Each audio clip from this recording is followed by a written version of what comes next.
mungkin udah bisa presentasi.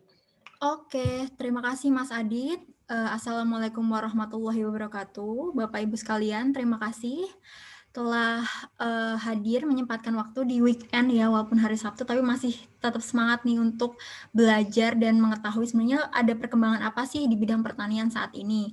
Terima kasih juga sama tim Aksitaru, Eko dan tim udah mengundang Nerafarm untuk bisa memberikan mungkin sedikit kali ya, sedikit sekali ilmu tentang perkembangan teknologi di bidang pertanian saat ini. Aku izin share screen untuk lebih jelasnya ya, biar sama-sama kebayang. Sebenarnya Nerafarm itu apa, Dokter Tania itu siapa, kemudian apa yang kita kerjakan. Nah, sebelumnya apakah ini sudah terlihat ya PowerPoint-nya? Udah, Kak. Oke. Ini masih loading ya? Sip. Kalau sekarang udah ya? Udah jelas. Oke, sip. Bismillahirrahmanirrahim. Saya mulai. Terima kasih lagi semuanya. Perkenalkan saya Lintang Kusuma, panggilannya Lintang. Kebetulan sejak 2017 saya dan tim itu membuat suatu startup. Kalau anak-anak muda sekarang tuh startup artinya ini ya, perusahaan tapi masih merintis gitu ya di bidang teknologi pertanian. Kebetulan Nerafarm ini didirikan sama 4 orang. Kebetulan 4 orang ini dalam satu kampus yang sama, yaitu waktu dulu kita kuliah di ITB.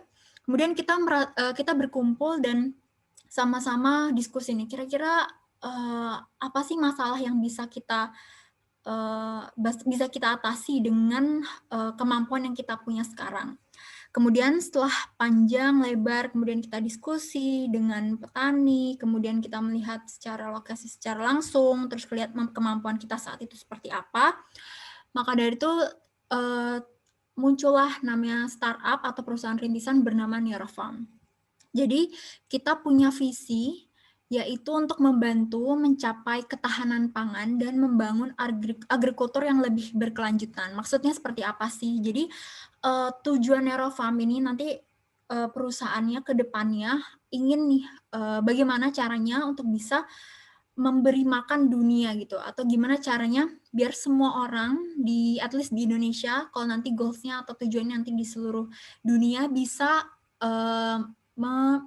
mengkonsumsi atau mendapatkan pangan yang sesuai.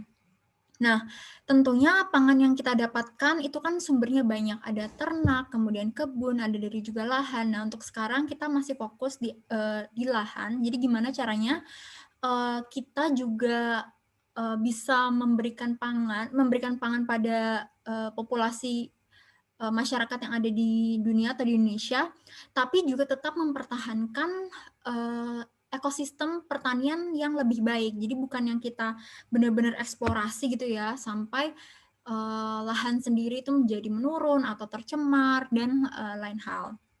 Nah, cara kita untuk mencapai visi itu dengan cara kita udah mikirin nih dengan cara meningkatkan produktivitas dan penggunaan sumber daya di bidang agrikultur. Nah, inginnya nanti ke depannya kita bisa ningkatin nih yang tadinya cuma 1 hektar itu 1 ton, 2 ton, kita kombinasikan dengan teknologi itu bisa 2 ton, bisa 3 ton, dan bisa hasilnya itu input atau pupuk atau pestisida yang digunakan itu bisa berkurang, tapi hasilnya sama atau lebih baik lagi.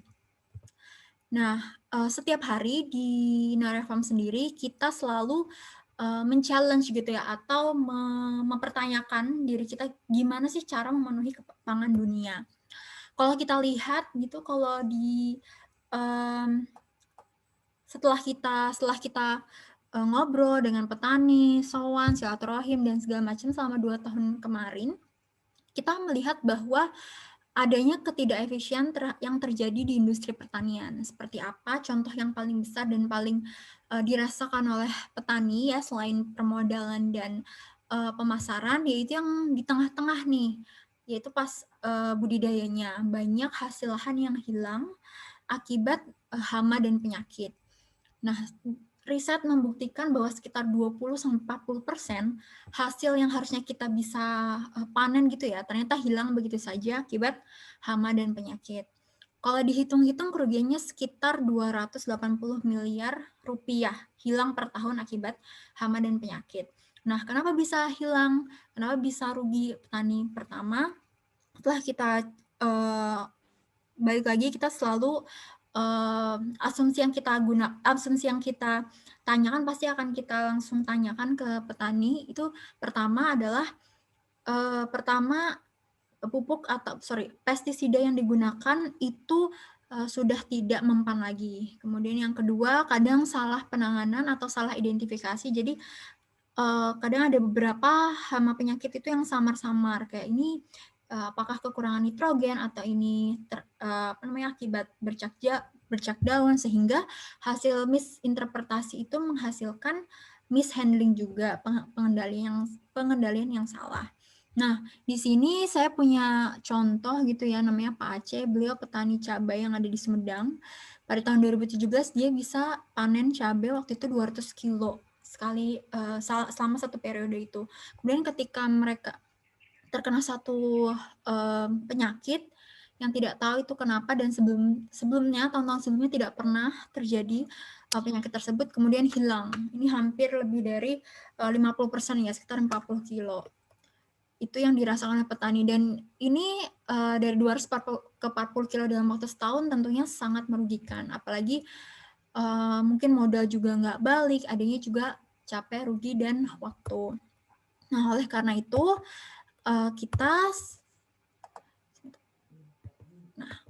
itu kita melihat nih, kira-kira apa ya solusi yang bisa kita berikan ke mereka, tapi kita juga melihat potensi pasar yang ada.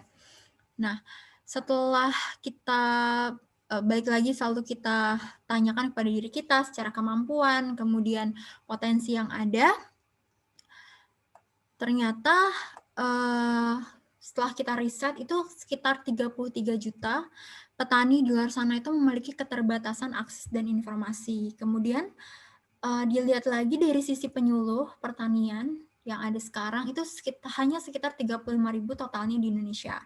Bayangkan 35.000 orang ini harus menghandle atau harus membimbing 33 juta. Berarti satu orang itu bisa harus at least 1.000 orang yang harus dihandle gitu. Itu tentu sangat banyak. Kemudian kita juga melihat adanya potensi penggunaan handphone, smartphone, dan internet yang makin lama makin tahun ini semua orang bisa memakainya. Handphone sekarang juga murah, dan pengguna atau orang-orang ini bisa dengan gampangnya mengakses internet. Kemudian kita memberikan satu ide yang kemudian kita tes gitu ya ke market, apakah market ini menerima atau tidak. Nah, ini kelihatan nggak ya ininya, bawah-bawahnya, atau mengganggu nggak? Nggak ya? Cukup, Kang. Ini mengganggu nggak ya, atau nggak kelihatan? Yang bawah itu ada yang kepotong sih. Oke. Sebentar. Ini aku coba share screen ulang. Kepotong ya ini? Oke. Nah, ini caranya gini ternyata. Oke. Mohon maaf, saya lanjutkan lagi. Jadi kita setelah kita tes market, kemudian kita coba dalam skala kecil, kita cobain petani-petani kita untuk mencoba.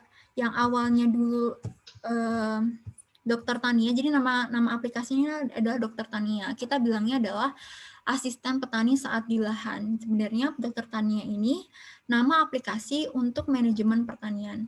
Dulunya kita memang mulainya itu di Facebook Messenger. Jadi kita mencoba membuat, kita tahu nih petani ini banyak, hampir ratusan ribu sudah menggunakan Facebook. Lalu kita masuk dulu ke Facebook, melihat pertanyaannya banyak, kemudian permintaannya juga banyak.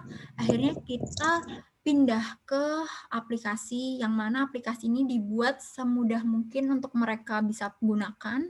Kemudian memorinya juga kita sangat jaga untuk tidak terlalu memakan memori. Kemudian dari foto yang diambil juga kita training atau kita ajarin Dokter Tania ini bisa mengambil gambar atau memproses gambar dengan resolusi yang rendah. Nah, di Dokter Tania ini bisa apa aja sih? Nah, yang pasti Dokter Tani ini yang utamanya kita ada fitur atau layanan bernama identifikasi. Jadi gampangnya adalah petani ini hanya perlu memfoto bagian daun yang terkena penyakit gitu ya. Jadi kalau di sini ada contohnya daun jagung, kemudian diklik gitu ya, dikonfirmasi dalam hitungan detik itu bisa kelihatan.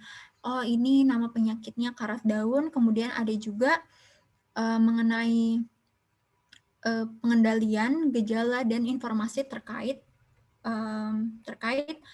penyakit tersebut. Kemudian di sini juga ada tanya ahli. Jadi di tanya ahli ini kita bisa langsung konsultasi secara one on one gitu ya, secara langsung dengan ahli pertanian kita apabila ada pertanyaan atau hasil diagnosis yang tidak atau yang kurang puas gitu di fitur identifikasi. Kemudian ada fitur budidaya. Di sini fitur yang lumayan favorit karena dia ini seperti perpustakaan. Jadi kita bisa membaca terkait komoditas dan penyakit, hama penyakit. Kalau komoditasnya sekitar 80 komoditas dan penyakitnya sekitar 1000, dan seiring keberjalannya waktu kita akan terus menambah perpustakaan atau library yang kita punya. Kemudian ada kalkulator pupuk. Di sini kita bisa menghitung kebutuhan pupuk sesuai dengan luasan lahan dan kebutuhan masing-masing komoditasnya. Lalu ada radar penyakit nih, ini yang mungkin sekitar 3 bulanan kita baru launching. Di sini kita bisa melihat kira-kira teman kita atau kurang lebih radius dari 500 meter atau 1 kilo atau 1 Jawa ini tuh lagi terkena penyakit apa, lagi nanam apa. Nah, di itu bisa kelihatan. Kemudian keunggulannya Dokter Tania ini apa sih? Jadi Dokter Tania ini pertama pastinya harus mudah digunakan, lalu bisa mendiagnosis dengan cepat. Jadi diidentifikasi yang tadi hanya difoto dan secara hitungan detik itu tidak memakai manusia. Jadi istilahnya robot lah yang menjawabnya gitu ya. Nanti kalau yang manual atau yang manusia itu di layanan tanya ahli. Kemudian kita memberikan referensi yang praktis yang diharapkan bisa langsung diuji coba gitu di lahannya dan pengendalian yang spesifik. Jadi kita juga akan memberikan gejalanya seperti apa, pengendalian secara mekanis, kimiawi, terus organiknya seperti apa. Diharapkan dengan beberapa keunggulan yang kita punya itu bisa mengurangi kegagalan panen tentunya di lahan dan bisa meningkatkan keuntungan. Nah, sekarang pasti mungkin pada bertanya-tanya, kira-kira memang petani sudah bisa pakai ya? Atau memangnya ini sudah bisa ditemukan di mana saja atau sudah digunakan oleh siapa saja gitu ya? Selama kurang lebih fokusnya adalah 1,5 tahun ke belakang, itu kita sudah dipakai kurang lebih ke 8.500 pengguna yang mayoritas adalah petani. Jadi kita punya tiga segmen gitu ya. Ada yang petani konvensional, ada petani kota, dan para penghobi. Di 8.500 ini yang aktif. Kemudian di kota sendiri kita sudah tersebar di 200 kota di Indonesia. Yang paling dominan itu ada di Jawa, Sumatera, dan Sulawesi Selatan. Dan sampai saat ini juga kita sudah mengumpulkan 40.000 lebih data yang terkumpul. Datanya terkait penyakit tanaman, sehingga ini akan mempengaruhi akurasi atau ketepatan Dokter Tania untuk bisa mengidentifikasi penyakit tanaman. Nah, ini salah satu fitur yang baru 3 bulan ini yang seperti saya sebutkan itu kita coba bikin gitu ya, karena para petani sendiri ini punya permintaan bahwa, "Mbak, saya pengen tahu dong teman saya ini sebenarnya nanam apa, kemudian penyakit yang sebenarnya ada di lingkungan atau di area saya tuh apa aja," gitu ya. Kalau saat ini sudah bisa melihat penyakit apa saja yang diderita atau dialami oleh pengguna kita. Jadi kita merecord gitu ya, meng-capture data-data yang masuk, kemudian juga bisa tahu tanaman apa yang sedang mereka tanam.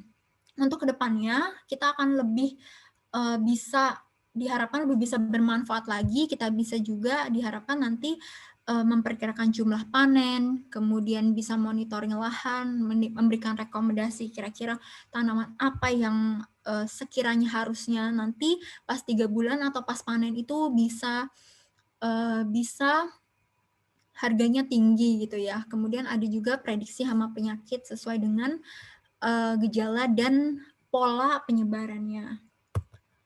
Nah, sampai saat ini kita juga udah beberapa kali melakukan demplot gitu ya. Kita mau tes nih apakah memang benar aplikasi kita itu bermanfaat gitu ya bagi petani. Nah, kita mencoba ini ada demplot atau demonstration plot yang kita lakukan di daerah Bandung. Kebetulan kita kantornya itu di Bandung. Faktanya membuktikan bahwa kita bisa menurunkan 49% kegagalan panen akibat tomat. Kegagalan panen akibat hama penyakit pada komoditas tomat.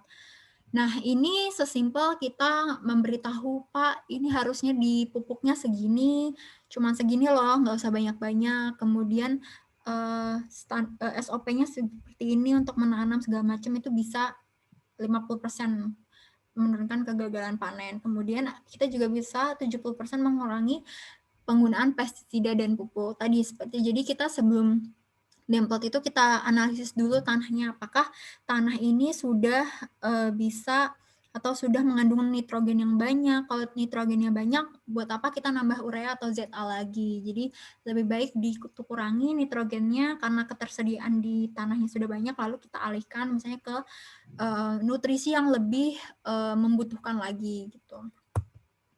Nah, waktu sebelum pandemi ya ini asik sekali. Jadi kita biasanya akan ada jadwal keliling gitu ya, kita sosialisasi, kemudian demonstrasi terkait penggunaan penggunaan dokter tania ini. Mayoritas memang masih di Bandung, Cimahi, Jatinangor dan sekitarnya, dan mereka pun responnya positif dan diharapkan tidak hanya kita sosialisasikan, tapi dia juga bisa menggunakan dan bisa merasakan penggunaan dokter tania yang mana bisa meningkatkan produktivitas dia dan mengurangi mengurangi kegagalan akibat hama penyakit. Nah, partner kami atau partner yang kami cari ini agak tipe ya. Jadi partner yang kami cari, apabila Bapak Ibu sekalian itu memiliki visi yang sama, itu kita sangat open untuk bekerja sama, baik dari komunitas, BUMDes, kemudian pemerintah, partner teknologi, itu kita sangat open gimana caranya yang pasti untuk bisa menghasilkan pangan yang lebih banyak lagi dengan resource gitu ya, atau sumber daya yang bisa dikurangi, namun hasilnya itu lebih banyak dan bisa nggak hanya kita punya panen yang melimpah, tapi kita juga bisa mendistribusikan secara merata hasil pangan yang ada, dan sehingga masyarakat Indonesia ini bisa mengakses pangan lebih mudah lagi. Jadi kedepannya kita terus akan berpikir gitu ya, gimana caranya atau mengoptimalisasi si teknologi ini, kemudian data yang kita punya, yang nantinya bakal untuk pemetaan hama penyakit, kemudian bisa memprediksi kebutuhan produk tanaman, lalu juga bisa mendistribusi skema distribusi produk pertanian, dan yang lain-lain masih banyak lagi. Dan diharapkan dari solusi atau inovasi yang kita hasilkan gitu ya, bisa meningkatkan atau at least kita bisa menciptakan pertanian yang berkelanjutan. Nah, mungkin itu dari saya. Kalau saat ini juga banyak yang sudah support dokter tania, salah satunya Telkomsel, kemudian ITB, lalu ada Huawei, Kisco, Plug and Play Indonesia, dan lain-lain. Kita sangat open terhadap adanya partnership dan lain-lain, dan diharapkan semoga visi dan misi yang kita bangun sama-sama bisa mencapai kedepannya pertanian lebih sustainable lagi. Demikian dari saya, terima kasih Bapak Ibu sekalian, sudah kurang lebih 20 menit tadi mendengarkan presentasi saya, sangat open dengan adanya pertanyaan. Nah, sebelum ke pertanyaan, mungkin aku akan memutar dua video. Nanti coba aku stop share dulu. Video ini sebenarnya sudah ada di YouTube gitu ya. Mungkin tapi aku akan bawa di sini.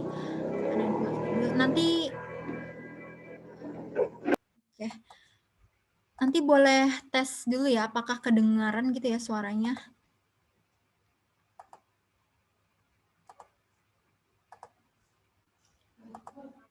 Udah kedengeran belum ya? Udah kedengeran kah? Oke. Ada Oke. terdengar, oke. Oke. Oke.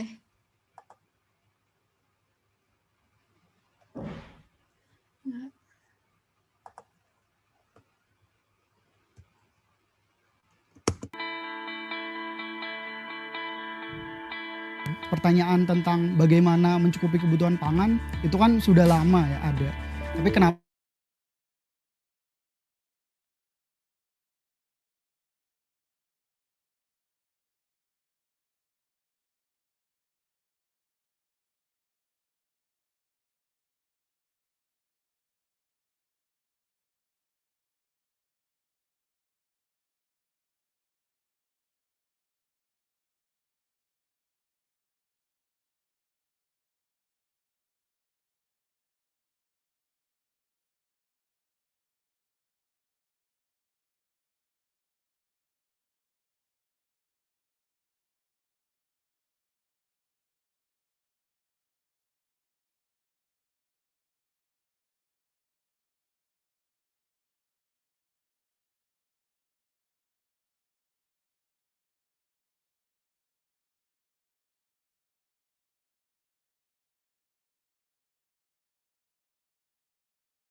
Halo, sorry tadi keputus ya?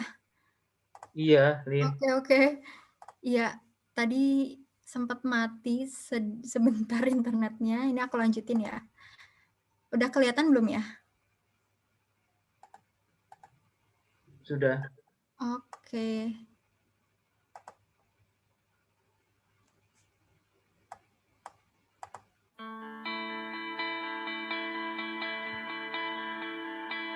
pertanyaan tentang bagaimana mencukupi kebutuhan pangan itu kan sudah lama ya ada.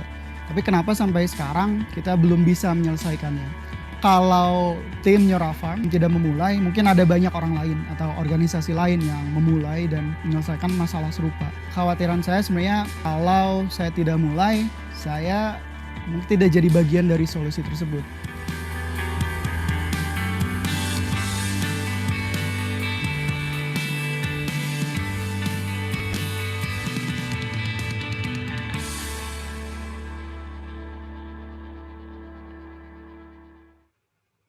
Kenalkan, nama saya Feby, CEO dan co-founder dari Nyora Farm.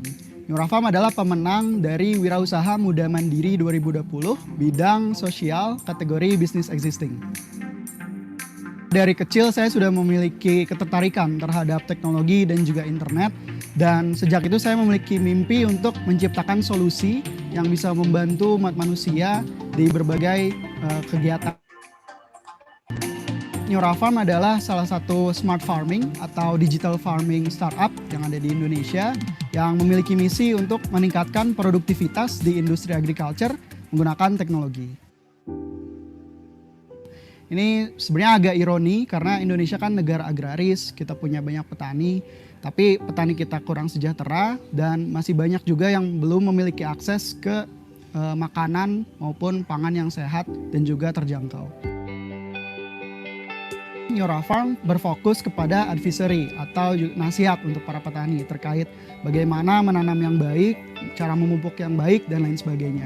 Kami juga memiliki teknologi yang kami ciptakan sendiri berbasis kecerdasan buatan atau artificial intelligence. Aplikasi bernama Dokter Tania yang bisa membantu para petani untuk mengidentifikasi penyakit dan hama tanaman hanya melalui foto saja.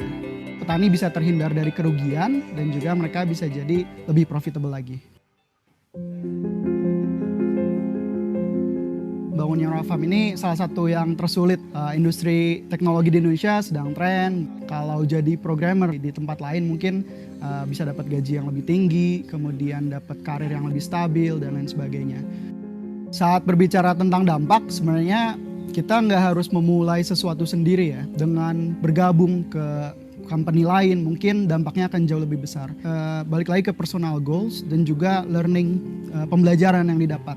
Di startup kita belajar banyak hal dan growth secara personal itu sebenarnya yang menjadi kepuasan tersendiri untuk saya. Filosofi bisnis untuk setiap orang akan berbeda. Untuk saya pribadi, saya melihat produk, jasa maupun bisnis itu ada untuk menyelesaikan permasalahan, dan purpose yang lebih tinggi tersebut sebenarnya yang memandu saya dan juga tim untuk berbuat lebih, tidak hanya memikirkan sekedar profit saja, tapi juga dampaknya secara sosial dan juga dampak positif lainnya bagi para pengguna kita dan juga stakeholders lainnya. Ketika situasi rumit, kemudian sedang jatuh atau down, purpose itulah yang membantu kita untuk tetap on track. Dan itu sebenarnya jadi salah satu hal tersulit. Jadi ada 5 kali pertanyaan mungkin, why, dan why. Ketika kita bisa menjawab itu, baru mungkin kita harus memulainya. Menurut saya, Neurafam itu ibarat kapal.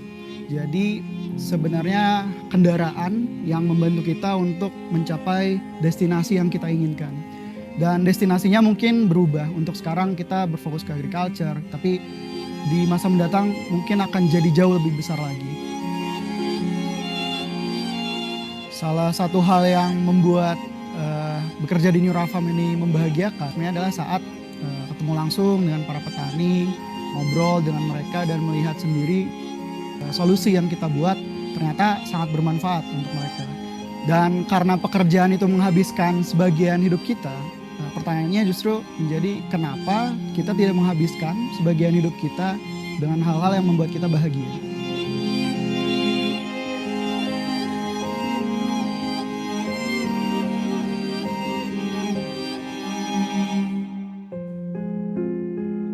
Iya, itu salah satu video yang kita dapatkan dari Narasi gitu ya, Narasi TV sebagai pemenang Wirausaha Muda Mandiri tahun 2020. Tadi itu CEO dari Neurafam. Kemudian satu lagi ada video yang ini.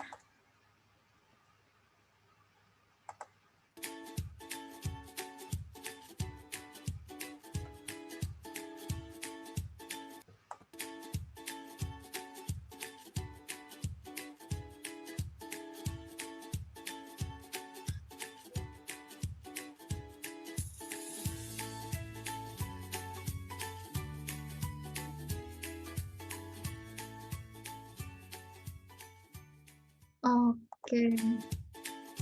Mungkin itu yang bisa saya share dan saya sampaikan. Semoga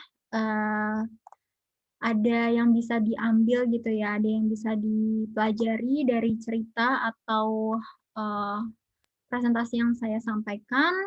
Terima kasih semuanya. Wassalamualaikum warahmatullahi wabarakatuh. Saya kembalikan ke Mas Adit. Baik.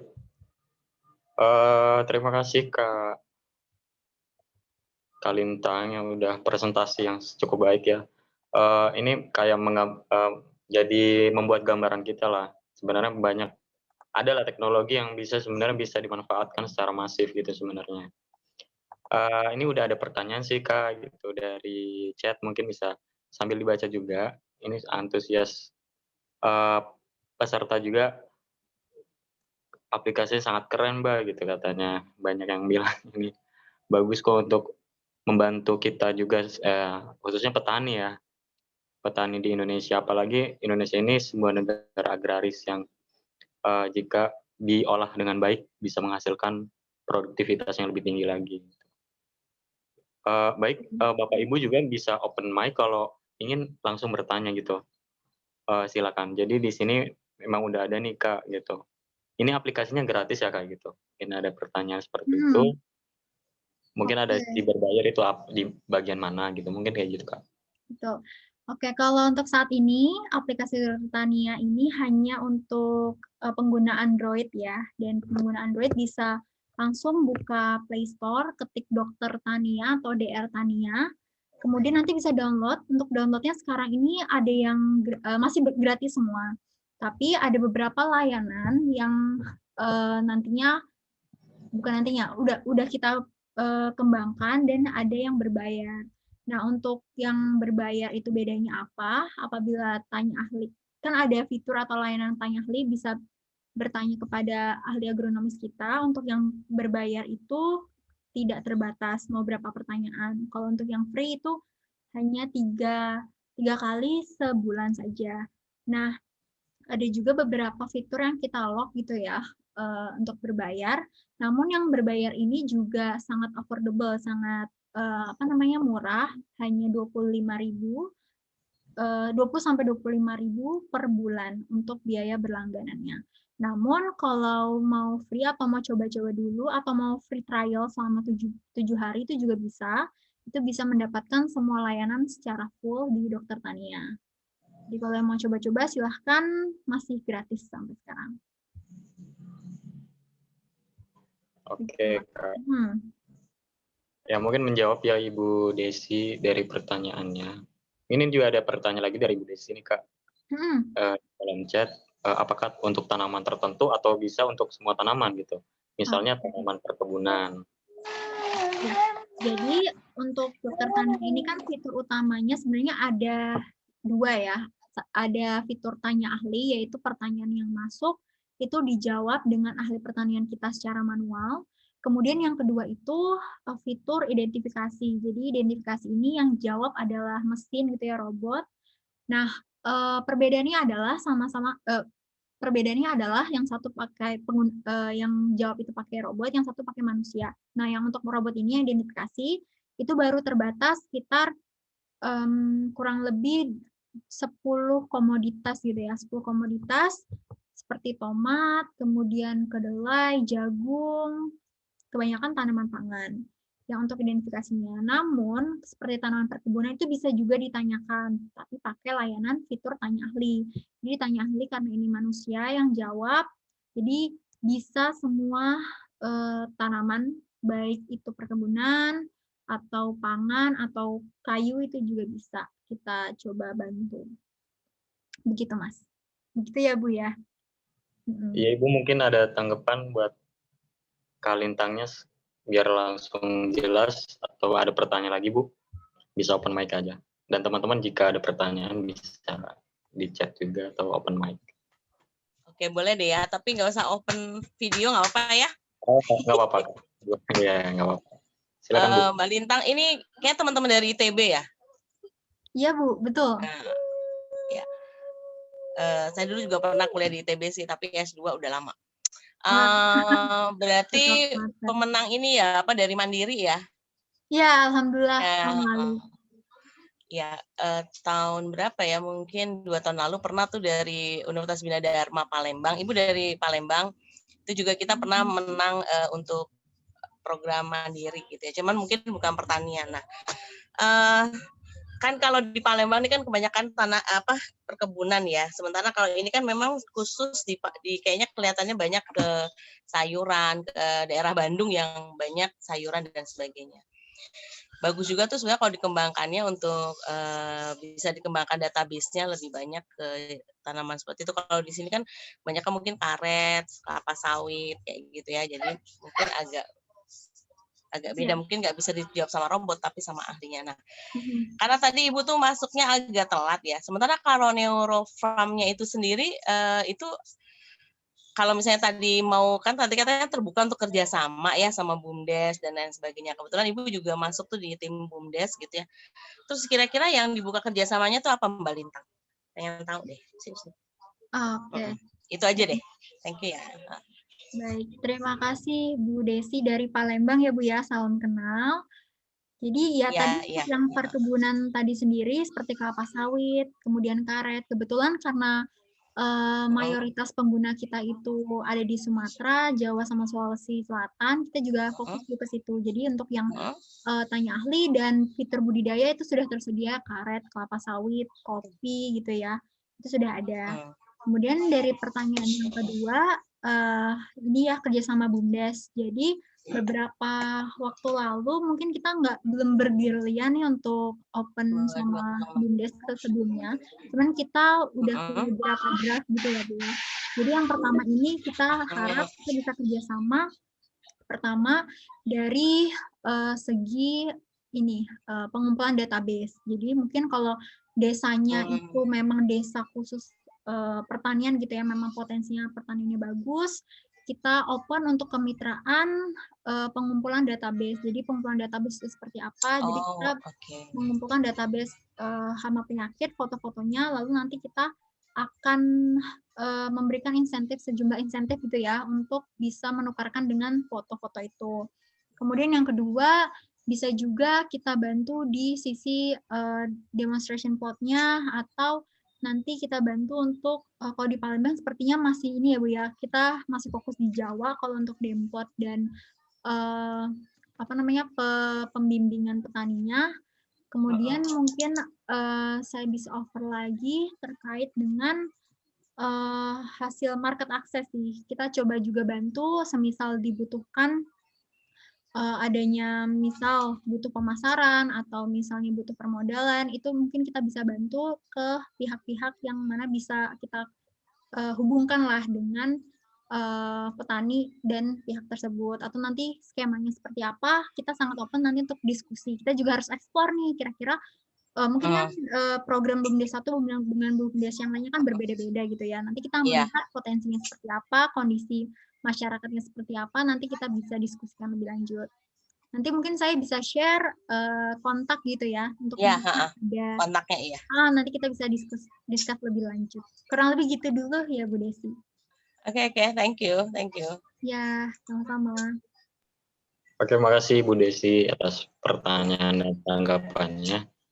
Ini ada pertanyaan lagi sih Kak dari Pak Efri Soehartono. Mungkin ya kelebihan aplikasi sejenis ini ya, mungkin dengan aplikasi lain gitu. Misal dengan iGrow ya. Satu lagi Nang. Iya, silakan Ibu.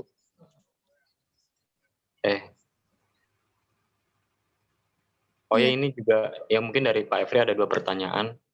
Tim ahlinya juga di rumah saja ya, apa memang sudah merupakan pelaku di bidang pertanian juga gitu. Mungkin bisa dijawab yang ini dulu kali ya, yang dari Pak Efri. Jadi untuk yang tanya ahli kami ini memang background-nya ini macam-macam. Jadi yang memang yang mayoritas ini adalah alumni di bidang pertanian yang mana juga tahu gitu ya secara teori dan praktisnya seperti apa. Namun ada misalnya beberapa pertanyaan yang kita rasa kita tidak tahu jawabannya atau belum berpengalaman terkait pertanyaan tersebut. Kita juga ada beberapa mitra seperti praktisi petani yang sudah menerapkan sistem sustainable agriculture itu, kemudian dosen-dosen yang mana terkait dan fokus penelitiannya terhadap komoditas gitu. Jadi sangat beragam sih di balik si tanya ahli kita. Jadi nggak hanya tim yang dari rumah saja, ada juga pelaku pertanian. Kurang lebih gitu, Pak Efri. Kemudian mungkin lanjut ke ini kali ya, yang tadi yang kedua itu sejenis yang lain keunggulannya di mana? Misal iGrow. Gitu. Oke. Jadi kalau untuk di Indonesia sendiri, aplikasi sejenis ini itu masih sangat sedikit gitu ya. Apalagi fokus untuk ke budidaya. Banyaknya aplikasi ini seperti iGrow itu fokus ke permodalan. Jadi bisa mendapatkan modal ketika mau bertanam gitu ya. Ada juga seperti Crowdy, lalu TaniHub, kalau itu mereka fokusnya di pemasaran. Namun kita melihat kan sudah banyak nih yang di hulu, di hilirnya, tapi di tengah-tengahnya ini ada gap nih, ada yang kosong, yang mana itu bisa kita masuk gitu. Ada potensi di situ tentang budidayanya. Jadi kalau keunggulannya apa? Tadi keunggulannya ini mudah digunakan oleh petani, kemudian cepat, fast diagnosis, lalu ini juga bisa mengidentifikasi secara cepat, terus lengkap juga. Jadi nanti mungkin bisa dicoba nih secara langsung sama Bapak. Kira-kira ada feedback atau saran atau kritikan itu mangga silahkan disampaikan ke kami. Kurang lebih itu sih keunggulannya. Jadi kita fokusnya memang main di tengah, lalu karena kita berbasis kecerdasan buatan atau yang tadi ya saya bilang dokter tani ini berupa mesin, jadi cepat untuk respon pertanyaan-pertanyaan yang masuk itu cepat diresponnya. Kurang lebih gitu, Pak Efri. Semoga menjawab ya.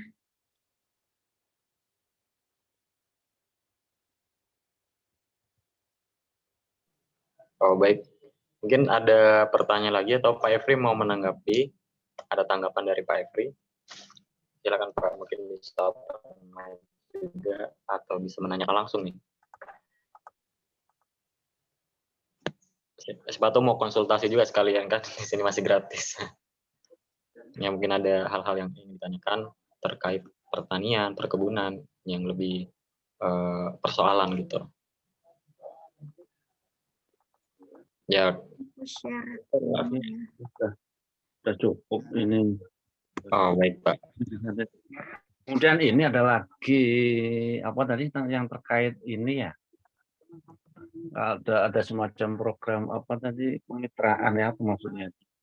Kalau dengan aplikasi ini apa yang Neurofarm itu nanti bentuknya berupa apa ya, atau apa benefit atau ada semacam kompensasi atau gimana ketika Terkait apa? kemitraan ya Pak ya?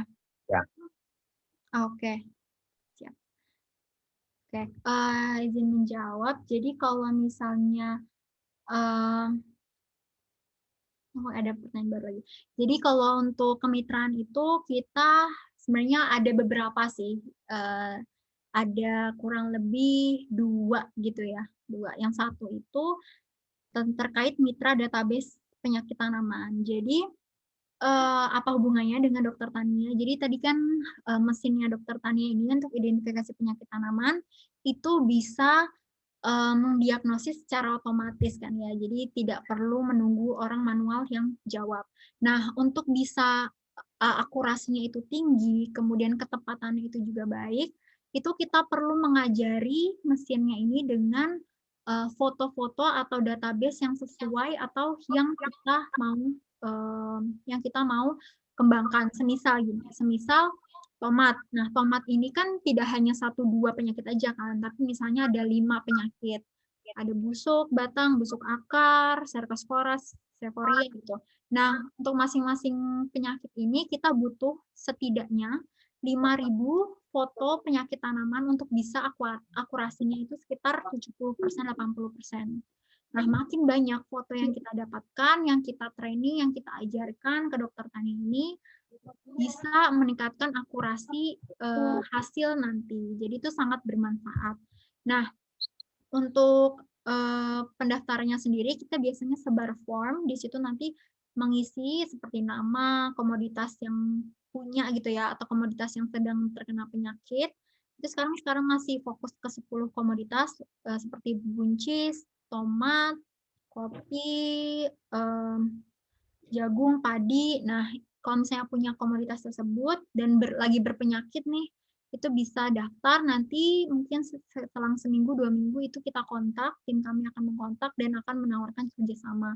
Biasanya memang ada kompensasi, ada insentif yang kita berikan sesuai dengan jumlah foto yang dikirimkan.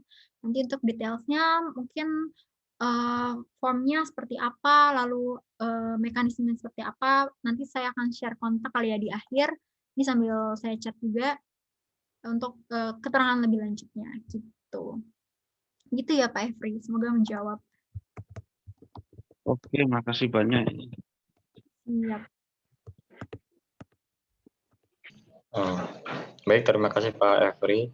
Ini bisa menjawab. Ini ada lagi pertanyaan dari Pak Saipullah.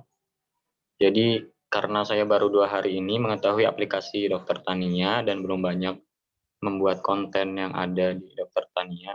Nah kan sebenarnya Aksi Taruh udah ada webinar sebelumnya mengenai tani milenial Kak gitu. Jadi dan baru tahap mengolah lahan gitu. Mungkin apakah aplikasi Dokter Tani ini ada mungkin tahap selanjutnya gitu dari mengolah lahan yang udah dipelajarin sebelumnya di sekolah tani milenial. Jadi webinar kemarin Kak gitu. Jadi mungkin sampai pengolahan lahan gitu. Mungkin Dokter Tani ini di aplikasinya menjawab untuk proses selanjutnya mungkin. Gitu Kak, mungkin ada tanggapan Kak, mungkin kurang lebihnya di chat. Ya. Jadi untuk saat ini yang kita kembangkan dari hulu ke hilir dari proses budidaya. Jadi mulai dari pembibitan sampai proses panen itu seperti apa, itu ada panduannya di Dokter Tania. Mungkin nanti bisa dieksplor. Kebanyakan itu kita taruhnya atau kita letakkannya di fitur atau layanan budidaya. Nah, namun ke depannya itu karena banyak permintaan nih, kayak Mbak tolong dong, misal dikonekin dengan pembeli A, B, C, atau Mbak tolong dong saya butuh akses untuk modal segala macam. Nah, itu sebenarnya lagi kita godok nih internally, apakah akan kita akan kita lanjutkan untuk prosesnya yang budidaya kita dalemin dulu atau nanti lebih ke depannya merambah ke sampai pemodalan dan market. Kurang lebih gitu. Tapi untuk sekarang masih fokus di budidaya, hama penyakit dan proses-proses dari pembibitan sampai panen. Gitu Pak Saiful. Semoga menjawab ya. Atau ada pertanyaan lagi? Silahkan. Oh, boleh menambahkan Mbak Lintang. Yap. Izin Mas Adit. Silakan. Iya. Beberapa hari lalu memang kami juga mengikuti webinar sekolah di Genial di Aksitaru dan kami memang baru beberapa minggu inilah, gagasannya sudah ada sebulanan yang lalu mendirikan kelompok tani dan baru dalam tahap pengolahan lahan gitu yang diseriuskan sekarang ini. Kalau dulu kan cuma baru sebatas bercocok tanam sajalah gitu, belum sampai ada pemahaman bagaimana caranya mengolah lahan, bagaimana caranya pembibitan dan penanaman dan sebagainya gitu. Makanya ketika dikasih link untuk Dokter Tania ini, Dokter Tania, saya langsung aplikasinya saya langsung download dan memang belum semuanya gitu dibuka aplikasinya gitu karena ternyata masih sering keluar gitu ketika masuk di bagian-bagian tertentu gitu, kadang-kadang tiba-tiba gitu loss lagi keluar gitu. Seperti saat saya mau masuk ke aplikasi yang tadi disampaikan itu ataupun ke konten yang tadi disampaikan itu belum sempat masuk ke sana gitu di budidaya itu keburu loss lagi gitu, keluar lagi gitu. Itu mungkin kena ada apa gitu, kenapa apa di HP sayanya gitu yang memang enggak ini, ataupun karena memang ada bagian ataupun ada hal lain gitu, itu yang jadi pertanyaan juga. Terus memang sangat membantu sepintas itu, memang belum semuanya itu dipelajari, tetapi secara garis besar saya sudah bisa mengkalkulasi ataupun bisa memprediksi bahwa Dokter Tania memang kayaknya gitu, memang solusi gitu bagi kami yang baru belajar ini. Kayaknya memang kayaknya inilah gitu pemandu kami, guru kami gitu untuk selain di Aksitaru tentu saja. Karena sudah 1 tahunan ini memang saya ngikut di Aksitaru dan alhamdulillah juga akhirnya bisa ketemu juga dengan Dokter Tania dan hal-hal yang berikutnya mungkin bisa dikembangkan lagi karena kami juga sebenarnya kami sih kalau di desa itulah di BPD, tetapi kami lebih fokus gitu untuk mengembangkan ekonomi pertanian di desa itu karena memang di desa kami memang 80-90% itu lahan pertanian semuanya, cuma memang tidak bisa dikembangkan optimal, hanya kebutuhan untuk mereka sendiri saja lah, istilahnya tanam pohon, tanam buah-buahan, tanam kacang, timun dan sebagainya hanya untuk konsumsi sendiri gitu, padahal lahannya sangat luas itu. Ketika habis panen nunggu musim hujan berikutnya itu setahun sekali baru mereka nanam padi gitu. Makanya kenapa di waktu jeda yang sekian lama itu kurang lebih ada 6 bulanan, kenapa tidak dimanfaatkan itu untuk tanaman yang itu. Dan itu tadi pertanyaannya seputar itu saja yang disampaikan di chat tadi. Apakah di Dokter Tania juga nantinya jadi tidak hanya sekedar umpamanya ini cara pengolahan lahan, kemudian cara pembibitan dan lain-lainnya, apakah masih ada lagi aplikasi apapun konten-konten lainnya gitu setelah ini cara mengidentifikasi hama dan juga penyakit tanaman-tanaman yang lainnya. Walaupun setelah itu umpamanya nih kami sudah berhasil untuk memanen, kira-kira kedepannya ada nggak gitu kerjasama ataupun apalah bentuknya gitu untuk seandainya nih hasil panen kami ini melimpah gitu, tidak bisa dikonsumsi di daerah sendiri, bisa kerjasama nggak gitu untuk hasil panennya ini dikemanakan ataupun dijual kemana? Itu mungkin, dan alhamdulillah kami sudah ada 20 anggota, ini anak-anak muda semuanya, masih di bawah 30-an, dan rata-rata masih kuat lah, masih gagah, masih pada semangat. Terima kasih, itu mungkin pertanyaannya. Terima kasih Pak Saifullah, salam kenal. Itu yang 20 orang itu yang sekolah tani milenial itu ya Pak ya?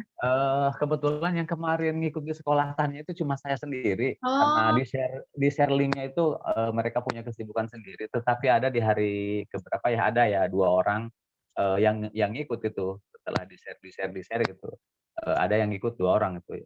Yang selebihnya ya sebisa mungkin lah. Akhirnya saya yang menjelaskan ke mereka loh bahwa saya sekolah tani ini loh hasilnya, yuk kita aplikasikan, yuk kita terapkan gitu. Dan termasuk dokter Tania ini juga saya udah share ke rekan-rekan, ayo kita download loh di HP kita, di Android kita, coba kita telisik. Di samping kan seminggu sekali kami juga ada diskusi gitu. Ada diskusi, ketemu gitu, apa sih selanjutnya kita apain lagi gitu. Seperti itu. Wah, terima kasih Pak Saifullah semangatnya. Terima kasih juga udah bantu dan support teman-teman yang tertarik dengan pertanian ya. Kalau sekarang kita bilangnya apakah generasi muda itu mau bertani, mau lagi turun ke lahan, itu masih kritis ya sekarang jumlahnya. Namun butuh nih orang-orang kayak Pak Saifullah lagi yang mendorong orang-orang untuk tetap berada di pertanian gitu. Nah, tadi Pak yang mengenai aplikasinya keluar lagi, mungkin jadi gini, untuk baru hari ini kita ini merilis aplikasi yang terbaru. Jadi nanti silahkan ke Play Store, kemudian nanti klik update gitu ya. Situ nanti dapat aplikasi yang paling terbaru, insya Allah nggak crash-crash lagi. Cuman kalau misalnya masih crash lagi, boleh Pak nanti di chat di saya, ini nanti kan ada personal message gitu ya, nanti kontaknya, emailnya, setidaknya email yang terdaftarkan, nanti kita bantu buat agar nggak keluar-keluar lagi gitu, gimana caranya. Itu nanti kita bisa bantu. Oke, siap. Gitu. Bapak ini domisili di mana Pak? Saya dari Kabupaten Lebak, kebetulan berdampingan dengan Kabupaten Sukabumi. Jadi lebih dekat ke Sukabumi. Masuknya sih Kabupaten Lebak, Banten wilayahnya, cuma berbatasan langsung gitu. Karena hanya ada kali itu saja, Kali Cibareno yang membatasi Lebak sama Jawa Barat itu. Dan dulunya memang Jawa Barat sih sebenarnya. Kalau ke Sukabumi, ke kabupaten saya butuh waktu 1 jam saja. Tetapi kalau untuk ke Kabupaten Lebak itu saya butuh 5 jam. Wah, itu lebih dekat memang ya ke ini. Ya, 4 jam itu kalau pakai motornya rada lumayan kencang, itu baru nyampe 4 jam. Siap. Oke, siap. 120 kiloan. Wah, mantap. Lebih dekat ke Sukabumi berarti ya Pak ya? Makanya cuma 1 jam. Siap. Wah, ini tim Aksitaru bermacam-macam ya, dari Sabang sampai Merauke kayaknya ada nih. Mantap. Oke, terima kasih ya Pak atas ininya. Iya, sama-sama. Boleh nanti diinformasikan ke saya Pak, alamat emailnya yang terdaftar, nanti saya bantu untuk cek kenapa nih kira-kira keluar terus gitu. Siap. Oke. Adakah lagi pertanyaan mungkin? Iya, Bapak Ibu, mungkin ada pertanyaan lagi. Masih ada waktu sampai masih 1,5 jam lagi ya, mungkin kurang lebih.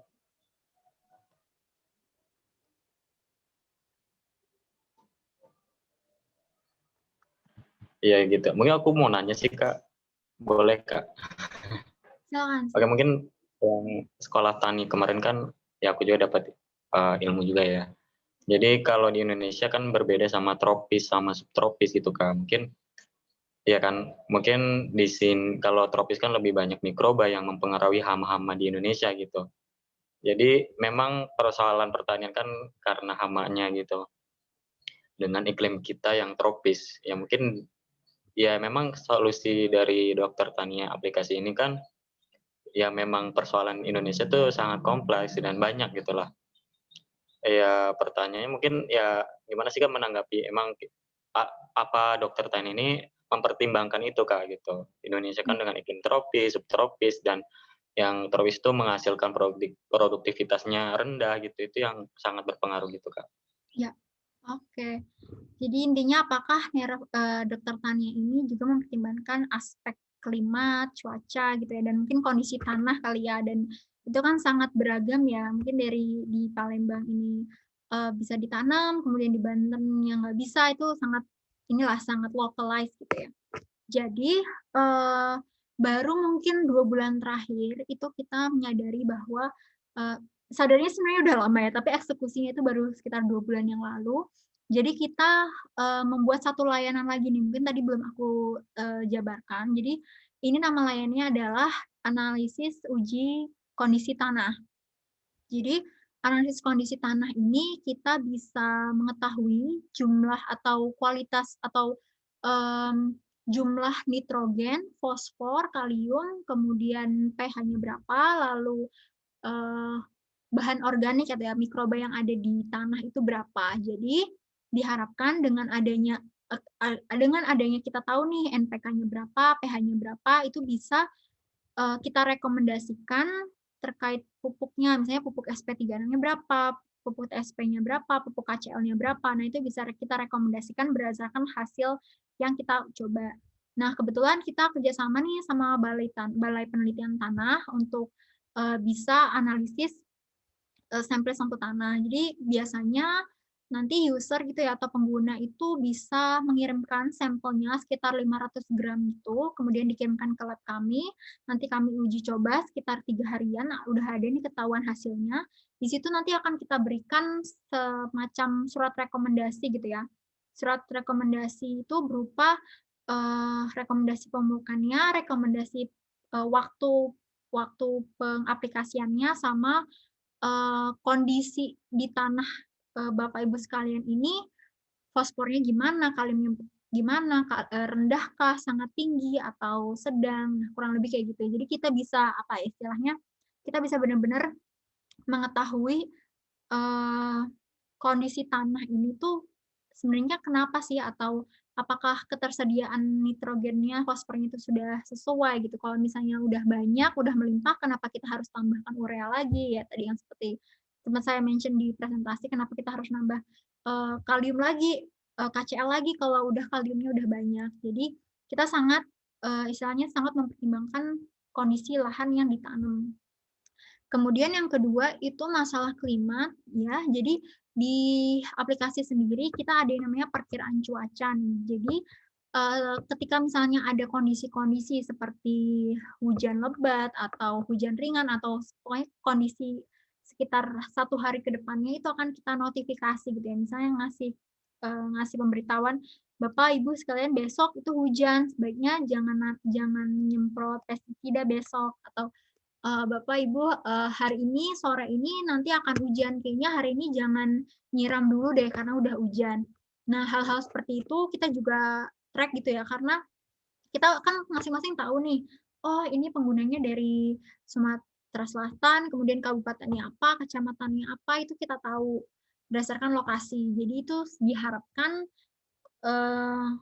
solusi yang kita berikan itu bisa sangat localized dan sesuai dengan kondisi lahan, kondisi cuaca, kondisi lingkungan mereka. Kurang lebih gitu sih, Mas Adit. Semoga menjawab ya. Oh, oke Kak. Makasih banyak. Mungkin aku lagi hujan juga. Mungkin ini lanjut aja ke chat pertanyaan Pak Agus. Mungkin untuk database Pak Asep. Untuk database perkebunan kelapa sawit belum masuk database ya gitu. Ya, mungkin itu kelapa sawit perkebunan ya. Jadi persoalannya beda lagi. Ya. Kalau untuk database perkebunan kelapa sawit itu yang secara mesinnya gitu ya, secara mesin fitur identifikasi itu belum ada.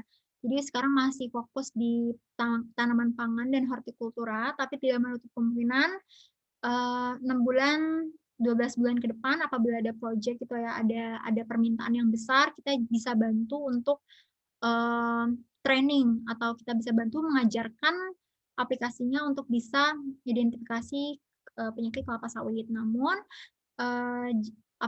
untuk yang di layanan budidaya dan layanan tanya ahli itu sudah ada kelapa sawit. Jadi nanti tinggal dibuka, kemudian dicek sudah ada dari penanamannya, kemudian penanganannya secara kimiawi kalau misalnya kena badak, misalnya badak kumbang gitu ya, itu gimana caranya. Itu udah ada di tanya ahli dan fitur library tadi perpustakaan.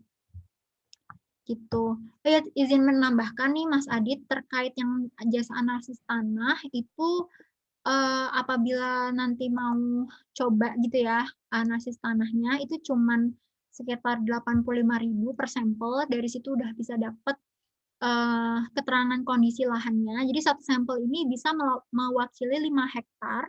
Jadi misalnya mau nanam, Mbak, saya mau nanam bawang merah dengan luasan 3.000 meter persegi, nanti tinggal dikirim sampelnya, nanti ada rekomendasi pemupukan NPK-nya, lalu kapurnya berapa, lalu juga pupuk kandang yang harus dikirim itu dipupuk itu berapa. Nah, itu kurang lebih. Kemudian ada juga sebenarnya saat ini udah ada juga jasa serupa, cuman kalau yang ada di pasaran gitu ya, itu tuh menggunakan uji lab biasanya sekitar 500.000 per satu sampel dan itu kurang lebih 1 sampai 1,5 bulan lah hasilnya. Kalau di kita itu cuma 85.000 dan hanya dalam waktu 3 hari itu bisa diketahui. Walaupun tidak selengkap yang 500.000 itu ya, tapi cukuplah untuk mengetahui rekomendasi ureanya berapa, ZA, TS-nya berapa, segala macam. Gitu, Mas Adit. Oke Kak, makasih Kak. Nanti tinggal kontak aja. Tadi kan aku udah share ini ya, kontak ya. Siap. Boleh nanti di WA atau di email ke saya. Baik Kak.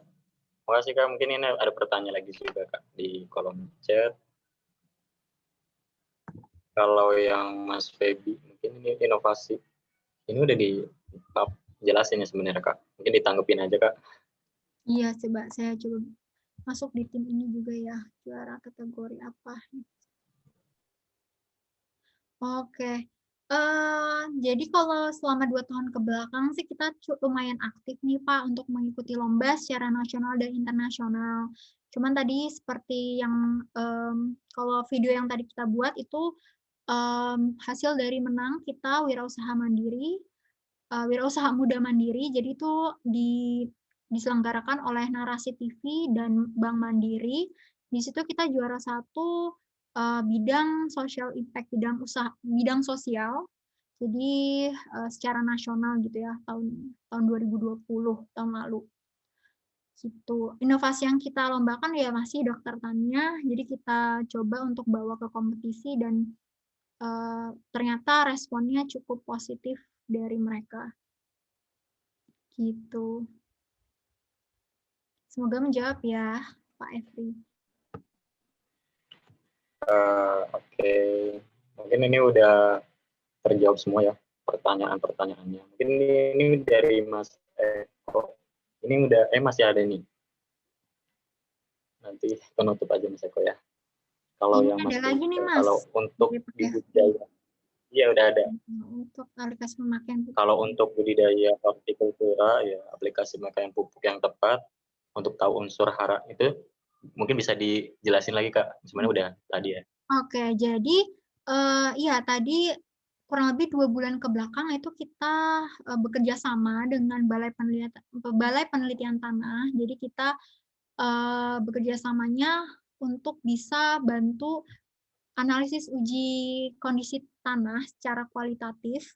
Jadi tidak berdasarkan tabel, jadi berdasarkan memang kondisi sampel atau kondisi lahan yang ada. Jadi kalau misalnya Bapak punya 1 hektar tanah gitu ya, nanti akan kami ajarkan cara samplingnya seperti apa, kemudian nanti harus kirim kemana. Di situ nanti ketika sudah dikirimkan, dalam 3 hari, ketika sudah sampai 3 hari, itu akan kita coba untuk diuji secara lab. Jadi nanti akan ketahuan nih, oh nitrogennya ini rendah, oh fosfornya ini tinggi. Nah dari situ dari hasil uji lab yang dikerjakan nanti akan dikasih surat rekomendasi terkait pupuk apa yang bagus, jumlahnya berapa, dosisnya berapa di situ. Jadi sebenarnya bukan alat ya, tapi lebih ke pengujian analisa tanahnya. Gitu. Itu Mas Adit. Oke, Kak, iya. Mungkin ada tanggapan Pak Efri atau Ya, ya. cukup sebentar. Kalau ini Mbak atau Teh ini terkait ya misalkan ini kan yang simple aja ada alat yang namanya apa kayak pH meter kayak gitu langsung di on the spot lokasi gitu ya langsung ketahuan gitu atau ada semacam instrumen alat ukur yang lain gitu yang bisa langsung diaplikasikan. Terima kasih. Yap. Kalau untuk pH meter sendiri kita pakainya yang komersial sih Pak. Jadi kita nggak bikin dari awal pH meternya. Itu biasanya kita lakukan ketika mau demplot gitu ya. Dan itu dilakukannya oleh petugas lapangannya langsung. Jadi kita pakai yang udah ada di pasaran aja sih Pak. Untuk kita bikin dari awal itu enggak. Yang sekarang kita masih fokus itu di dokter taninya yang kita bikin dari awal. Gitu. Kalau instrumennya kita dapat yang dari pasaran aja kita gunakan. Itu udah cukup sih sebenarnya. Gitu Pak. Mungkin yang lain, Mbak, ada semacam ada alat ukur lain gitu selain pH meter gitu yang sudah diaplikasikan. Oke, jadi kita waktu Dempot kemarin itu sempat juga bekerja sama salah satu startup juga. Dia ini untuk monitoring, jadi instrumennya itu instrumen untuk bisa tahu kelembaban tanah, lalu temperatur tanah, kondisi klimat, hujan, intensitas curah hujan, intensitas matahari itu bisa. Kita bisa bantu konekkan juga, tapi kebetulan itu yang bikin itu rekan, jadi nanti akan dikonekkannya ke rekan. Kalau di Nerfam sendiri hanya bantu untuk misalnya menghubungkan. Sampai sekarang kita masih belum membuat instrumennya dari awal, tapi kalau misalnya mau dikenalkan atau mau dikonekkan, dihubungkan dengan orang-orang tersebut, bisa juga hubungi saya, nanti kita bantu untuk hubungkan gitu ya. Jadi instrumennya itu sih Pak. Namanya kemarin itu kita pakai alatnya Habibie Garden. Jadi dia istilahnya meminjamkan gitu ya untuk tahu aja sih, oh ini hari ini hujan, oh hari ini curah hujannya intensitas mataharinya segini, terus pH-nya berapa. Cuman dalam masih monitoring gitu. Ada juga dia produk yang drip irrigation, jadi irigasi tetes, dia bisa mengetahui kondisi lahan, lalu jumlah air yang harus ditambahkan berapa, itu ada juga. Jadi sebenarnya teknologi di pertanian ini sudah banyak yang main, tapi kebanyakan diinstrumentasi. Untuk yang software, aplikasi gitu ya, kebetulan sangat sedikit, tapi salah satunya Nerfam. Gitu Pak. Semoga menjawab ya. Terima kasih Mbak Lintang. Satu hal lagi mungkin untuk lebih detail itu kan mungkin harus on the spot lihat lapangan gitu. Ada sampai ke arah sana juga atau gimana ini? Hanya sekedar konsultasi aja gitu. Oke. Ya, kebetulan untuk semenjak pandemi ini memang kita mengurangi kegiatan kita di lahan, cuman itu tidak berarti kita sangat lost contact gitu ya, atau tidak tidak berhubungan lagi dengan petani, itu tidak. Jadi tetap kita maintain, tetap kita remote dari jauh gitu dari ininya, karena tim kita juga kebetulan beragam juga dan tersebar di beberapa kota. Namun ke depannya apabila misalnya diperlukan harus mengetahui atau harus ke lapangan gitu ya, on the spot gitu, itu kita bisa usahakan juga. Cuman yaitu harus melihat dulu kira-kira potensinya seperti apa, kemudian apakah sesuai karakter infrastrukturnya. Maksudnya jadi di Nerafam ini kan dokter tani ini kan butuh internet, apakah di daerah tersebut memang akses internetnya sudah baik, seperti itu. Jadi adalah beberapa hal yang kita pertimbangkan, namun tidak menutup kemungkinan kita juga bisa on the spot gitu. Tapi untuk sekarang masih fokusnya mungkin saya bisa bilang 90% gitu ya, masih online. Masih komunikasinya itu via WA, kemudian kita juga set up, kita bikin Facebook group gitu namanya Komunitas Petani Digital. Di situ kurang lebih sekarang ada 7.000 members. Di situ kita aktif hampir tiap hari Senin sampai Jumat untuk menjawab pertanyaan-pertanyaan dari petani yang masih ada di Facebook. Harapannya bisa kita pindahkan gitu yang dari Facebook, kita bisa sedikit-sedikit untuk mengadopsi si dokter tani ini. Gitu kurang lebih. Semoga menjawab. Oke Mbak, Kalau di lapangan biasanya kan ada ini ya, PPL kayak gitu. Ada ya, petugas itu biasanya gimana? Semacam simbiosis apa kerjasama? Kerjasama dengan penyuluh ya Pak ya? Iya. Ya, kalau untuk sekarang itu kita ada juga mekanisme kerjasama dengan penyuluh. Jadi salah satu mekanismenya atau salah satu bentukannya itu kita minta mereka untuk bisa aktif menjawab pertanyaan-pertanyaan dari petani. Jadi yang tadi ya yang ada di fitur Dokter Tania ini ada yang dijawab pertanyaannya dijawab oleh penyuluh. Jadi beberapa orang aktif mendaftar gitu ya. Jadi kita kan waktu itu open recruitment untuk penyuluh, siapa yang bisa bantu kita untuk menjawab pertanyaan dari petani yang hampir puluhan sih kita dapat pertanyaannya di aplikasi ini. Jadi itu. Kemudian yang kedua ada kemitraan yang database itu. Kita juga, mereka kan masih aktif gitu ya ke lapangan. Mereka diminta untuk bisa ngirim beberapa foto, dari situ kita juga kasih insentif, kurang lebih 2 modelan kerjasama itu sih yang sekarang kita lagi kerjakan dengan penyuluh yang ada. Gitu, Pak. Tapi kita sangat open, kalau misalnya ada bentukan kerjasama lain yang sekiranya bisa bermanfaat gitu ya pada dua belah pihak, itu kita open untuk diskusi. Nanti silahkan aja kontak saya. Itu udah ada di chat untuk kontak email dan WA-nya. Begitu, Pak. Oke, makasih, Talintang. Sama-sama. Bapak ini domisili di mana, Pak? Bandung juga sih saya. Oh, di Bandung. Bandung mana, Pak? Bandung Selatan. Dari rumah di Ciwidey. Balai Endah, enggak. Cuman ada semacam percobaan juga di daerah Parjasari lahan gitu. Lahan horti, Pak, sayurannya. Ya, enggak ya. Semacam apa ya, jagung kayak gitu. Siap-siap. Kita kebetulan ini basisnya Bandung juga ya? Kita di Bandung, di Dago kita. Oh gitu, di mana di ini? Sekitar di Ganesanya sih Pak. Namun sekarang kita masih WFH. Kalau biasanya waktu kemarin WFO di office itu kantornya ada di Ganesa di depan ITB-nya Pak. Oh, oke deh kalau gitu. Ya, ntar semoga nanti kantornya udah buka lagi, nanti main-main ya Pak ya. Oke, iya, makasih infonya ini, Talintang. Siap. Oke, baik Pak Efri. Masih ada pertanyaan lagi, bisa open mic langsung. Kalau nggak masih chat, masih ada 15 menit. Tapi kalau memang udah nggak ada, mungkin Mas Eko bisa yang ngasih pesan-pesan dulu. Aku alihin ke Mas Eko aja biar ngobrol namanya.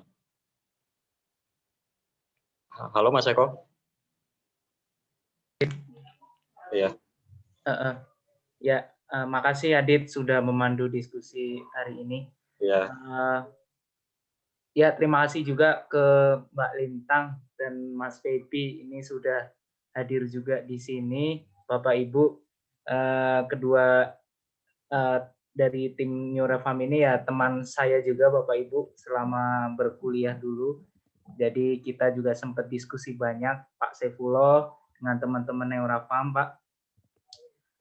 Termasuk Pak Efri, Mas Febi ini inovator Pak. Jadi kalau misalkan Bapak tadi nanya, Mas Febi ini sudah punya prestasi apa saja, lebih dari 20 Pak pencapaian yang beliau lakukan ini dapat apresiasi lah di tingkat nasional dan lokal ya. Bahkan beliau juga mewakili Indonesia di Swiss International. Jadi tidak perlu ragu Bapak Ibu yang ingin bertanya ataupun berkonsultasi dengan teman-teman di Dokter Tania Neurafarm. Terima kasih juga untuk Mbak Lintang yang sudah menyempatkan waktunya ya. Ini sibuk banget aslinya Bapak Ibu untuk disampaikan saja. Jadi ini saya minta izin waktunya Mbak Lintang sudah mungkin 1 minggu yang lalu ya kita ngobrol. Menanggapi saja Mas Adit sedikit dari kegiatan hari ini. Sebetulnya kegiatan hari ini awalnya memang terlaksana karena masukan dari Bapak Ibu ya, waktu itu bilang ke saya kalau tidak salah apakah ada suatu wadah ataupun tools yang sifatnya konsultatif ya terkait pertanian. Nah, jadi ini juga saya hubungkan langsung Bapak Ibu kepada pelakunya ya, karena di Aksi Taru juga kemarin kita sudah coba merintis kegiatan sekolah tani dan alhamdulillah antusiasnya juga ada 40 peserta yang terdaftar. Kalau memang misalkan kegiatan seperti ini ternyata membantu Bapak dan Ibu sekalian, saya juga sebetulnya ingin nih mengajak kerjasama teman-teman Neorafarm ataupun dari penyuluh yang sudah ada di Neorafarm untuk membina mitra-mitra Aksi Taru, Mbak Lintang. Jadi Pak Saifullah ini dari awal memang sudah tergabung di Aksi Taru sejak bulan Juli ya Pak Saifullah ya? Ya, betul Mas Eko. Sejak pertama kali ada Aksi Taru. Ya Pak, terima kasih Pak. Gagasan petani milenialnya sudah tersampaikan dan sudah dijalankan dengan baik oleh teman-teman di Lebak, Banten ya Pak ya. Termasuk ada Budarapati juga ini Mbak Lintang. Budarapati ini BUMDes di Sulawesi Selatan. Kebetulan kelompok transmigran juga yang aktif mengaktifasi bersama Budarapati. Ada juga Pak Yusuf, ada Pak Novian, ada Bu Miranda, Bu Desi, Pak Kak Happy. Nah ini Kak Happy juga aktif juga dari tahun kemarin dari Nias. Jadi kalau dari Sabang sampai Merauke belum semuanya Mbak Lintang, tapi ada lah perwakilan di tiap regional yang bisa kita enrichment atau kita jangkau lah dari teman-teman Neorafarm. Ya kita juga terbuka Mbak Lintang, artinya kalau misalkan kita sebagai mediator saja ya kita siap, kalau misalkan kita nanti sebagai penghubung antara Neorafarm dengan teman-teman BUMDes juga kita upayakan Mbak Lintang. Nah, dari saya paling itu Mas Adit yang bisa disampaikan sebagai tanggapan. Sekali lagi saya berterima kasih kepada teman-teman semua atas diskusi hari ini. Dan buat yang belum berkesempatan bertanya, nanti dilanjutkan saja di grup ya Bapak Ibu. Kalau Mbak Lintang berkenan juga saya invite Mbak Lintang di grup kelompok tani Aksi Taru. Gitu aja Mas Adit paling. Terima kasih Mas Adit. Baik Mas Eko, terima kasih. Mungkin dari Katan ini mungkin kayaknya udah nggak ada pertanyaan lagi ya. Mungkin dicukupkan untuk pertemuan hari ini. Mungkin bisa dilanjut di grup, kalau nggak dikontak langsung sama Kak Lintang segala macam. Mungkin dari Kak Lintang ada penutup buat pertemuan hari ini. Silakan Kak. Terima kasih semuanya. Terima kasih juga tim Aksi Taru, Eko, Mas Adit, Bapak Ibu sekalian sudah meluangkan waktunya di hari santai, hari Sabtu ini. Semoga apa yang saya share itu bisa juga disampaikan ke teman-teman atau keluarga sekalian, yang mana bisa juga ngebantu atau bisa lebih bermanfaat lagi ke depannya. Untuk segala lebih kurangnya mohon maaf. Semoga nanti kita bisa bertemu lagi di lain kesempatan. Terima kasih. Wassalamualaikum warahmatullahi wabarakatuh. Oke, waalaikumsalam warahmatullahi wabarakatuh. Terima kasih Kak Lintang. Baik, mungkin pertemuan hari ini dicukupkan. Acara ini kami tutup dengan alhamdulillah. Terima kasih Eko. Pemaparan materinya cukup menambah wawasan. Lain waktu undang lagi ya dan Mas Eko ya. Siap Mas Nofri. Terima kasih. Baik, terima kasih. Silakan bisa meninggalkan room ini, Pak. Terima kasih dan sampai jumpa di pertemuan selanjutnya. Semoga lebih menarik lagi ya dan semangat lagi. Terima kasih semuanya. Terima kasih. Ya, stay safe. Terima kasih semuanya atas Lintang. Bapak Ibu.